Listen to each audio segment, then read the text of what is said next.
בנות, מכירות את זה ששבוע שלם אתן מפנטזות שיגיע כבר סוף שבוע ותוכלו לעלות על מיני, סקיני, ביקיני. ואז בדיוק כשבאים לאסוף אתכן, אתן פתאום קולטות אופס, קיבלתן את המתנה החודשית. אז זהו בנות, שאין שום סיבה בעולם שתיכנסו לכוננות ספיגה ותבטלו את התוכניות שלכם, כי עם כל הכבוד לאמא טבע, ויש כבוד, ולמתנה החודשית שהיא מביאה לנו,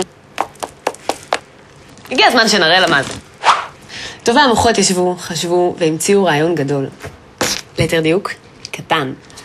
קבלו את טמפון טמפקס פרל. אם עד היום לא השתמשתם בטמפונים בכלל כי חששתן ולא ידעתן מה לעשות איתם, כדאי לכם להישאר איתי ולגלות כמה שזה פשוט. טמפון טמפקס פרל קטן, נוח להחדרה ויש לו מוליך שמאפשר להחדיר אותו באופן נקי, חלק ומדויק. אתן אולי לחוצות כי זו הפעם הראשונה שאתם מנסות אותו, אבל תזכרו שהוא הרבה יותר לחוץ. טוב, אז אחרי שרחצנו ידיים, בלי לרמות, נפתח את העטיפה.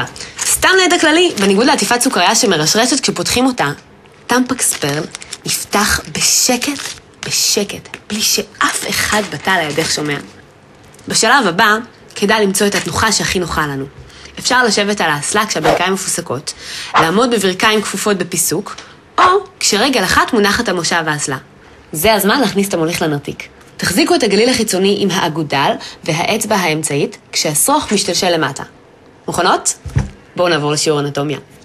אתן מחדירות את קצה הטמפון לתוך הנרתיק בהטיה קלה של 45 מעלות ודוחפות את הגליל החיצוני פנימה עד שהאצבעות נוגעות בגוף. ואז לוחצות על הגליל הפנימי של המוליך עם האצבע עד סוף הגליל החיצוני. בשעה טובה ומוצלחת, הטמפון הגיע לידו.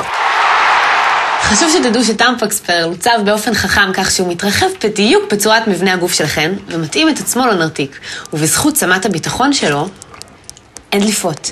עכשיו, אחרי שהשרוך משתלשל מחוץ לגוף, אתן מוציאות את המוליך ומשליכות אותו לפח כשהוא עטוף בתוך עטיפת הטמפון בצורה דיסקרטית. המוליך עשה את שלו. המוליך יכול ללכת. אם אתן מרגישות אי נוחות, כנראה שהטמפון לא מספיק עמוק. טיפ שלי? אל תעשסו. פשוט תתנסו. תוציאו את הטמפון המנג'ס החוצה ותחדירו במקומות טמפון חדש, והפעם קצת יותר עמוק. אתן בטח שואלות את עצמכן איך להוציא אותו. אז דבר ראשון, תנשמו עמוק. ותירגעו. כשהגוף נינוח, פשוט תמשכו את השרוך כלפי מטה, בזווית שבה החדרתן את הטמפון. אל תחששו למשוך את החוט ומובנה לכל אורך הטמפון. עטפו את הטמפון המשומש בנייר, והשליחו אותו לפח. זה הזמן לשטוף ידיים ולחזור לעניינים שלכן. הזמן קיבלתם מחזור. אתן עדיין יכולות להמשיך לרקוד, ללכת לים, אני לא יודעת מה איתכן, אבל יש לי עכשיו דייט עם דותן. ביי!